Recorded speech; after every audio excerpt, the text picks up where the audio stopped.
ফের জলপাইগুড়ি জেলার 15টি দুর্গাপূজার উদ্বোধন করলেন রাজ্যের মুখ্যমন্ত্রী মমতা বন্দ্যোপাধ্যায়। শুক্রবার সন্ধ্যায় কলকাতা থেকে পুজো কমিটির নাম ধরে ধরে ভার্চুয়াল পূজার উদ্বোধন করলেন মুখ্যমন্ত্রী। ধামসা মাদলের তালে আদিবাসী নৃত্যে মুখ্যমন্ত্রীর ভার্চুয়ালি পূজার উদ্বোধন জমজমাট জলপাইগুড়িতে। উল্লেখ্য, বুধবার জলপাইগুড়ি জেলার 15টি পূজার ভার্চুয়াল উদ্বোধন করেছিলেন মুখ্যমন্ত্রী।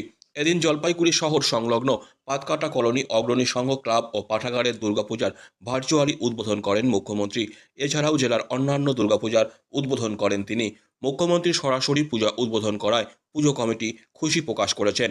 এদিন জলপাইগুড়ির পাতকাটা কলোনি অগ্রণী সংঘ ক্লাব ও পাঠাগারের পুজো প্রাঙ্গণে মুখ্যমন্ত্রীর উদ্বোধনী অনুষ্ঠানে উপস্থিত ছিলেন জেলা শাসক শ্যামা পারভিন, জেলা পুলিশ সুপার খান্ডাবাহালে উমেশ গানপাত, সদর বিডিও এবং অন্যান্য আধিকারিক সহ পুজো কমিটির কর্মকর্তারা।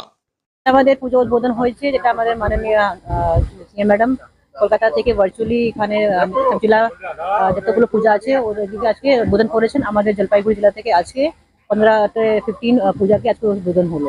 কতগুলো করা হলো? গতবারও হলো, 2 দিন আগে হলো, ওটা 15 ছিল। আজকে টোটাল এখন পর্যন্ত 30 পূজা এখন উদ্বোধন করা হয়েছে। কি বলবেন দর্শনার্থীদের প্রতি, কি বার্তা থাকবে জেলা প্রশাসনের? আমাদের এটাই আছে, পূজা সবাই সুস্থভাবে সুন্দরভাবে সবাই পূজা মানায়।